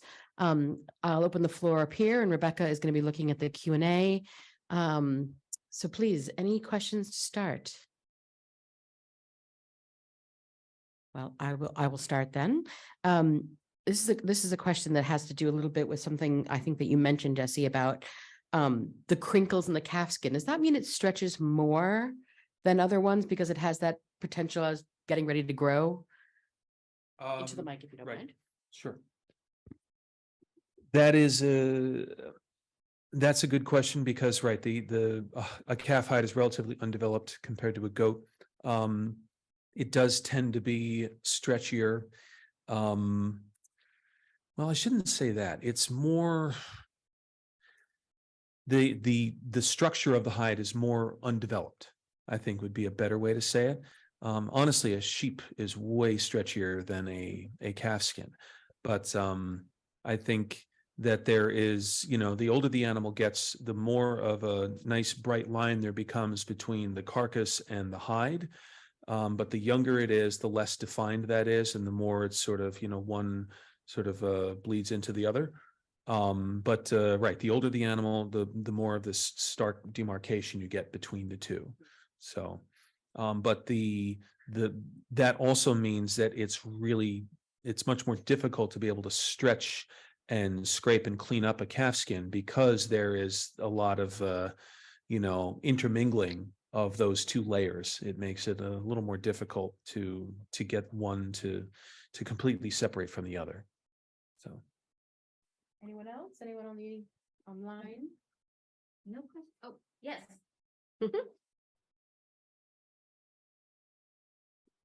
Rebecca, go ahead and just turn that on and ask from the Q&A. Okay, so we have a question for Jesse. Is parchment today made on speculation or to order? And in sourcing the skin, do you work together with other industries to source the skin from animals that are also used for the meat industry to minimize waste? Yeah, there seems to be I've heard this question much more often lately, which is the concern that the hides are the main reason for that animal's slaughter. There is no hide that we process that is anything other than a byproduct of the meat industry. We have done a few examples of stuff where it may have been an animal that died a natural death and we ended up with the hide afterwards. But everything that we have, whether it be, sheep and mutton or goat, or, deer, whether it's a proper farm raised hide or, animal or wild, hunted and wild animal, they're all harvested for the meat and the hide is always a byproduct. There is always a large amount of any of those materials available at any point, especially in a country as large and as diverse in its animal populations as the United States. So whenever we need material, we have places that we can go to, to locate those hides. If it's sheep, we go to a supplier who will pull the wool off the hides after the hides have been harvested from the animal, and we'll get those hides from them. If it's calf, we usually get them as byproducts from the dairy industry. If it's something like goat, we will get them from slaughterhouses, especially around metropolitan populations where you have large foreign-born or ethnic populations. Outside the United States, the most consumed meat in the world is actually goat. So pretty much anywhere but here, you'll see lots of goats. So there are always hides available, especially here around New York City, for instance. And then the same with deer, not so much or not as often as there used to be, but there is still a fair amount of hunting that's done up here in the Northeast. New York's a big state, and especially the further north you go, the more hunting that there is. And, you have very large deer populations. So, but when we have a particular project that we need to work on, we will reach out to our suppliers to get those material. We will have a small amount of material usually on our shelves at any one point, or, sort of in process that we can draw from. But if it's a special project, we will always go get, additional material. So I'll ask this question while we're handing the mic around. You mentioned, I don't know if it was Matthew Collins or Matthew Teasdale, when we were speaking about the fact that you also learned some trends about the sex of the animals that you were looking at the parchments from? Yeah, so I mean, it's interesting when you think about how many animals you need to make a document and how that impacts management of a herd. So our naive assumption going into the analysis of the York Gospels was that you would see a lot of young male calves, because you need to kill calves at an early age to make parchment, and they're a byproduct of some animal management strategies. We were expecting a sort of preponderance of male animals, but what in fact we found was it was about 50-50, which suggests that female animals were being deliberately slaughtered to make the document as well. So one of the theories that could be that there was some sort of murrain, so animals were dying and they were being used to sort of rescue the investment in the animal to turn them into parchment. Or another theory is it's an idea of conspicuous consumption, that you are using female animals that you would expect you would need them to maintain the herd in the parchment production, as a way of saying this is how much we value this document, that we're willing to sacrifice some of the animal management of the herd to produce the document. So yeah, I think at the minute we're seeing in calves it is about 50-50. So it could be that our initial assumption was wrong, or there is some value given to using those animals in the document that is held above just a sort of random chance. Thank you. I saw a question in the room. Oh, yes. No, it's on. Okay, I'm going to try to make sense of this observation. In the treatment of Qurans from the 9th to the 12th or 13th century, Tunisia, Morocco, these lands, there's a very distinct difference in the faces. Let's call it the hair and the flesh. And one side being much less stable to ink or paint than another. However, in the preparation, I can't see follicles, so the epidermis is completely gone for any kind of identification. In the components that we're speaking of, is there anything that comes to mind as to why the inks would be much less stable on one side as opposed to another? I mean, it's remarkable, and I don't see this in the same drastic differential in European French books of hours, if you will, and calf, or what I assume to be calf, because I see the veins and so on. Whoever wants to speak to that, I don't know. I'm guessing you, Jesse. Take a Yes. crack at it. I mean, from what I know of the production of parchment and the area that you're referring to, I would assume that it is some sort of goat or, goat sheep mixture, hair sheep, something or other. And maybe you would have a higher fat content in those hides than you might in, say, another goat species or calf, for instance. And the fat would tend to congregate on one side of the skin more so than another, like, between the corium layer and the grain layer.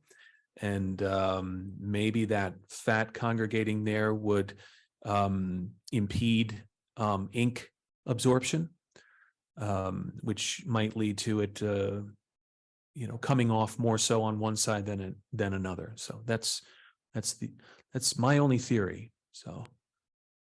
Can I jump in on that one as well? I think, I'm not an expert, I think it's people in the audience are more expert than I am, but what we tend to see with Quranic documents, Islamic document, is they tend to be using carbon-based ink, and these carbon-based ink are particulate, and that is associated then with a treatment on the surface of the parchment. Often things like starches appear to be used, and so you're looking at a very, very different kind of. Whereas the Angkor inks, which are tending to be used on European medieval manuscripts, are actually doing two things. First, we have a particular element, but you also have an element where you're actually biting into when the acid is actually reacting with a collagen. So it's a very different surface treatment that's required for the two different things. One is a penetrating ink, one's a surface ink. and it's also linked to surface treatment. But why, if that is the case, I haven't answered your question, was why so much difference on one side to the other? And that will go more to Jesse's point about the difference in the nature of the hair and the flesh sides, but I have no explanation. But I think partly it'll be explained by the fact you're using a carbon-based ink rather than an iron gall ink.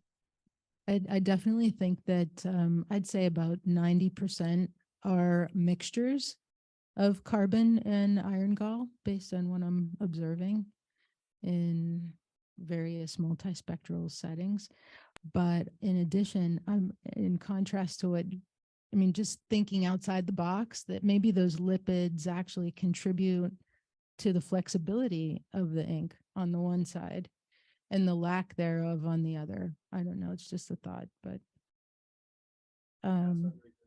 databases to continue. Oh, I had one more question about, like, in the world of sustainability and recycling and all the parts and pieces getting used, is there a purpose or function for the hair that you remove? Does it have any function in the Us, not so much. I mean, historically speaking, they would maybe use it, mix it with plaster, and then use it to fill, surfaces for, for walls or building, for instance. And then the wool obviously has use as a textile, but that's as far as I know about the uses of these materials. I'm sure that there are lots of other things it's harvested for, but especially when we process them nowadays, a lot of the chemical reactions that we're using actually will just turn the hair into soup. The sulfur compounds, the sulfide compounds will actually dissolve the keratin and turn it into goo, and it's not really usable for much at that point. So, but yeah, there were certainly historical ways of making the parchment with, like, almost like a pancake, where you kept a more solid line on the inside, and that allows you to pull the hairs off from the outside and keep the wool. So that's a documented thing, and which has been seen in various historical times. Can I hand this to anyone? Does anyone have a question in the audience? Oh, yeah. Thank you. Well, thank you. Thank you for your talks. Really insightful. I have more of a project management question or a research question. When you're giving examples of how you are using this information to research your objects, can you speak more to maybe the general planning for projects like this? What goes into it? What sort of things came up that maybe you're now aware of? In case I also want to try and do some research projects in the future. Shall I answer that one first? For me, metadata was a huge problem because we weren't sufficiently constraining about how we work with different archives and collections. But I mean, of course, that's understandable, because one of the big things about this project was giving greater agency to the collections. And what you'll see when all the work comes out is a whole series of stories which have emerged, and different patterns of stories which are emerging, which have really come out of the choices made by different archives and researchers to sample different things. So I think that's been a great benefit. I mean, the sheer scale of sampling would have been impossible if we'd had to go ourselves and work in each of the different archives. And also, I think would have given a very different flavor to the work. But I really love the fact that the agency was given to the conservators in particular, of course, were the people that care most about these documents and the handling of documents. But I say the metadata was a huge problem. And we were very lucky to be able to convince a funding agency. Of course, we framed various research questions that we had, but that they gave us the ability to allow the community to sort of dictate what research questions were being studied. So I think that was a wonderful thing. And now one of the things that me and Matthew are now wrestling with Sarah and others is actually how to sort of pull the different stories together, which have come out of this huge body of work. I mean, we've talked about a fraction of what we've done, and there's vast amounts to come. And at the moment, it's like processing 7,000 data files just to get some basic common numbers out of all of them. Amazing. I have a question from somewhat of both sides. One, it has to do with, you're talking about, I know you're giving it that name quality index, even though I know it's really not, but about the lime baths and how that changes the quality, but also the speed. So there's sort of an economic versus efficacy and versus quality that goes back and forth. And I want to hear that. I would like to hear from Jesse and from Matthew about, do you see that in the parchments? How do you see that in the actual fragments that you have for analysis? And then ask Jesse, do you also see it in that things that have been limed more or less in terms of how the quality and the work has to go into it? I don't know who would like to start, but I can kick off because essentially in the study of Orval, we were really intrigued to look to make an assessment of what this index really meant. And so we were very fortunate that codicologists have actually looked at the whole library and had made sort of conceptual value judgments about what would have been conceived as more important text and less important text within that particular Cistercian community. When we then foolishly tried to make a link, I think, between our numbers and what he was saying, I think he was rightly kind of somewhat offended by our very simplistic and naive view. And I do think that one of the dangers that scientists have is when they've got numbers, they want to associate things with them. What I would say is that for us, we cannot see anything within the material themselves. We sample, we get the number, we can't tell. Highly degraded parchment, which has very low numbers, which is prone to form gelatin, can be seen by a conservator. And it would be extremely interesting. One of the things I really want to do in the future is go through a series of manacled rolls where we have documented major moraine events, and our historian colleagues can say they can see the parchment quality seems to go down. There's more flea marks, the color gets worse, and to see whether or not it is indeed the case that we can link the value of the animal, the mortality, the stress in that particular medieval community with a decline in the quality of the skins. But for our point of view, we cannot see it, no. From the point of view of the liming part of the process of making parchment, it definitely has you can see a wide variety of effects on the quality, depending on how long you do it for, at what part of the process you do it in. One thing that we do a lot where we're an hour and a half away from here. There is a very large Orthodox Jewish community not far from us, and as well down here in New York City. A lot of them get their parchment from overseas, but some of them actually make their parchment here. Because we're so close to New York City, we actually do work with several of them who will come up and do their work at our facility. They are very insistent on using very particular recipes, and it's very important that those recipes are unchanged. As a result, you see them using very basic recipes, which involve just liming a skin and doing very little else. So not a lot of enzymatic treatments, not a lot of additions of acids and bases, just taking a skin, putting it in a lime bath, and then washing it as much as you can, and then, pulling it out, and then you're, stretch it and dry it and you're done. The more lime that stays in the skin, the more velvety, the more body, the more mellow the skin tends to have. That's been my experience.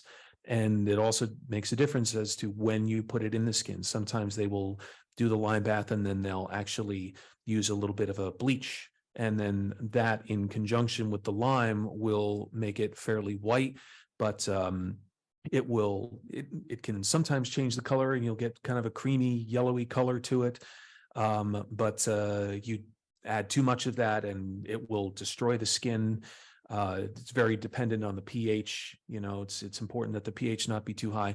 But if you are able to sort of pack those skin fibers with a lot of lime and have that lime end up fairly inert, so it won't do damage to the skin, it does act as a nice filler, and you end up with a very velvety surface, a very smooth surface. And especially for like an Orthodox scribe, that's very important that you get a really good, pen usability quality with the parchment. So, and that has everything to do with them using a very basic recipe that relies a lot on just a lime solution. So That's a fascinating comment, Jesse, because our colleagues in North Carolina State have been analyzing a range of different parchments from different sources. And they've noticed that in Torah scrolls, they either get extraordinarily good preservation or extraordinarily poor DNA preservation. We haven't yet done the parchment for the index on those scrolls yet, but there seems a very, very strong correlation between the DNA fragment length that we're observing in different skins and the parchment quality index that we're measuring. So I am intrigued by your observation, and it does seem that at certain times in the past, perhaps, Torah scrolls have been made differently to at other times, leading to this very marked difference in the DNA preservation.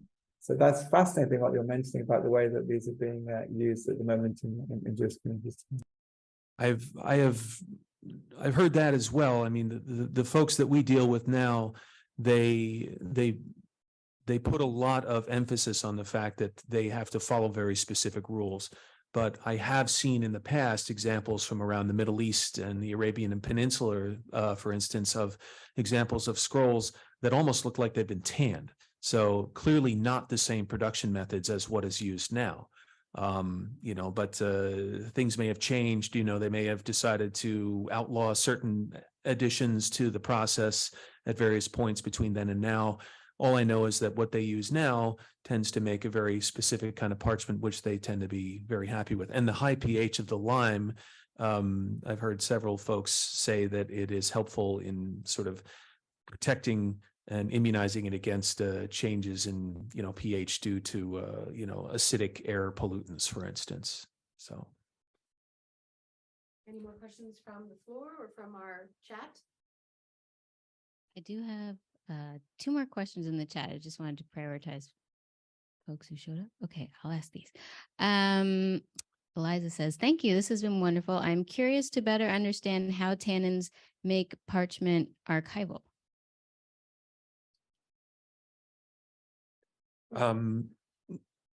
Well, in the type of parchments that we're making currently, we're doing our best to sort of keep tannins out of the equation, but we have the benefit of modern science that has been able to identify what is a tannin, what is not, what is important for this part of the process and what is not. So it's able to sort of separate those things. Several hundred years ago, that wasn't necessarily the case. You would take a skin, you would throw it in a pit, and you would leave it in there because that over a certain period of time, the hide would ferment, it would swell, and the hair roots would, loosen, and the hair would come off, and that's what you needed in the end. They weren't necessarily sure of what was in that solution. And you could have a wide range of stuff. You could have, dirt, alum compounds. You could have a whole lots of different tannins, other minerals, pigeon excrement, urine, you name it, not to mention lime. So you could have a wide range of materials that would be in there. And I think there are historical examples that show that, some parchment and is actually somewhere, it's in a gray area between parchment and leather.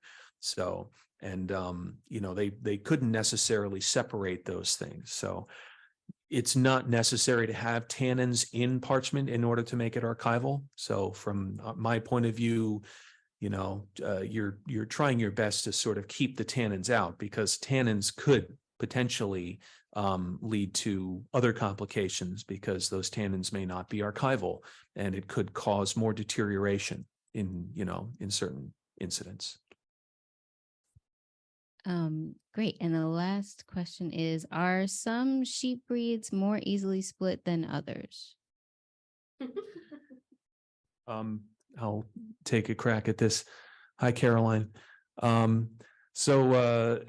It's funny. I had a visit last week from somebody who was sort of a traditional skills expert, primitive skills expert, and was showing her examples of some hides that I was trying to tan. And this has come up in lots of times. I've spoken to many people trying to figure out how people may have made very thin parchment, and would it be possible to split a parchment skin. At the advent of the industrial age, they invented a machine, a splitting machine, of which we have one we've seen used many times. It's a wonderful invention. It's very difficult to maintain, But what it allows you to do is run a skin over a blade, basically like a big running blade, and it will basically split the skin in half thickness wise. So it will peel off a bottom layer, and then the top layer is what's left. And, you can adjust to make it whatever thickness you want, sometimes paper thin. But this is still a modern invention. How it may have been done prior to that, it's difficult to say. Sheepskin would probably represent the best candidate for that because of that very loose separation or loose connection between the grain fibers and the corium layer, because of the big void where the fat cells used to lie. And it might have been possible, you swell the skin, you might be able to peel those things apart. It would still probably be a very difficult thing to do properly. But in the visit with this colleague last week, I was telling her about an instance where I had a goat skin that had a very low pH, and I put it in a tannin bath. And the tannins basically started to tan it right away. But however, due to the low pH of the skin, it tanned just the outside of the skin and left the inside raw, which is something that's referred to as case hardening. And it may look tanned, but if the inside's raw, it's never going to tan, and the inside will remain raw and start to go bad, and you'll just end up with a very weak hide. But in the process of processing this hide, what ended up happening was I was scraping it, and the entire grain layer just peeled right off.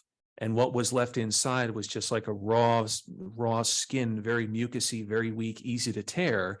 So it was completely by accident.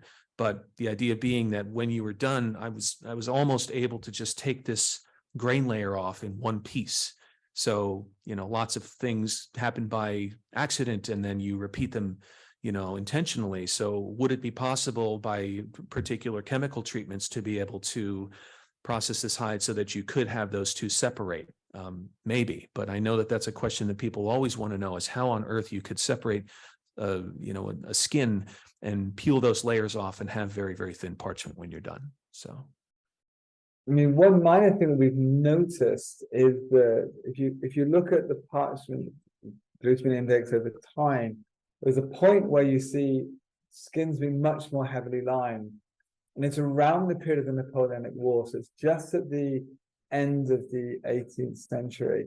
And what's happening at that time is this sheep that Matthew mentioned, the New Leicester Longwool. And this was a remarkable animal because it grew very quickly. So it grew in 2 years rather than 3. It was a breed developed by Bakewell. But it was notable for the extraordinarily fatty skin it had. And you do kind of wonder, and we haven't proven this is the case, but this period where you're overlining the skins is a time when you're getting a much more fatty animal suddenly emerging and being very, very heavily used, widely used. And clearly those very fatty skins need to have more fat saponification, and therefore they need to be in line more to get rid of that grease. And I remember chatting to Jesse when I was with him about the problems with sheepskin and that grease. It's so hard to get it out of the skin, and you need excessive lining. So I think different breeds obviously will have different requirements on them. And I think that's something to sort of think about as we get more and more genetic data and begin to understand where these different skins are coming from at different times. So I think unless there's any last burning questions, I would just like to really say this has been an incredible journey through, technologies and economics and cultural heritage and scientific analysis. And really want to thank our speakers, Jesse Meyer, Matthew Collins, Matthew Teasdale, and a round of applause for thank you so much for presenting today.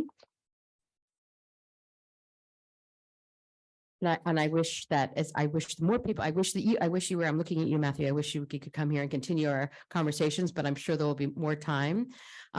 Who's here in person today. I'd like to say, please come up and look at some of the wonderful samples and some of the artwork we brought on Parchment to have a look at. And please join us at the reception right outside. Thank you.